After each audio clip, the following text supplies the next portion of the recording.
स्वागत करतोय। गेल्या आठवड्यामध्ये मी आपल्या इकडे येऊन गेलो होतो, आपल्यापैकी बरीच जण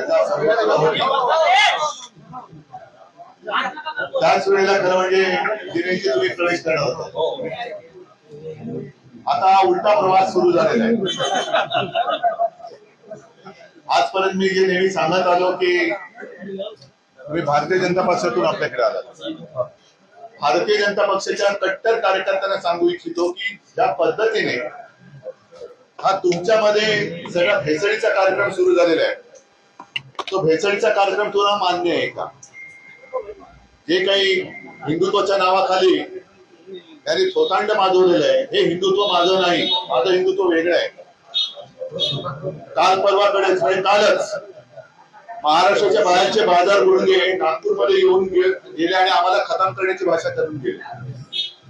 आता ते भाषण मी पण ऐकलेलं नाहीये, पण हे जे बाजार गुंडे आहे यांना महाराष्ट्र आपल्या टाचेखाली घ्यायचंय। त्यांना कल्पना नाहीये की हा महाराष्ट्र हा वीरांचा महाराष्ट्र आहे। हा आता जास्त काही बोलत नाही, कारण सभेला सुरुवात झाल्यानंतर मग आपल्या तोफा धडधडायला सुरुवात होती। सगळ्यात आता बोललो तेव्हा सभेत काय बोलणार, पण आपल्याकडे बोलण्यासारखं खूप आहे।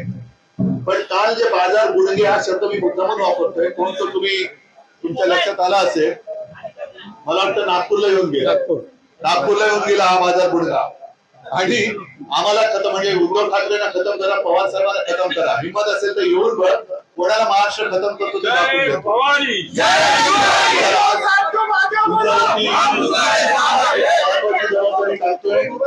कारण वैजापूर हा आपला मतदारसंघ। मी खास करून वाणी कुटुंबियांना धन्यवाद देतो की वाणी साहेब आज आपल्या नाहीये, पण वाणी साहेबांची निष्ठा घेऊन त्यांचं कुटुंब हे शिवसेनेसोबत राहिलेले, त्यांना मी खास धन्यवाद देतो।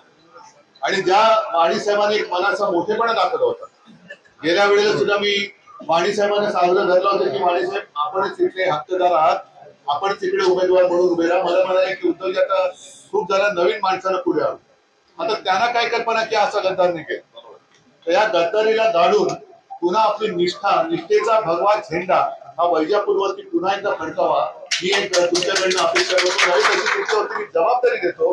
पुन्हा एकदा निवडणुकीच्या रणधुमाळीमध्ये मला वाटतं वैजापूरला मी येईनच, पण वैजापूरच्या विजयाची जबाबदारी तुमच्यावरती देतो। सगळ्यांना शुभेच्छा देतो। जय हिंद, जय महाराष्ट्र।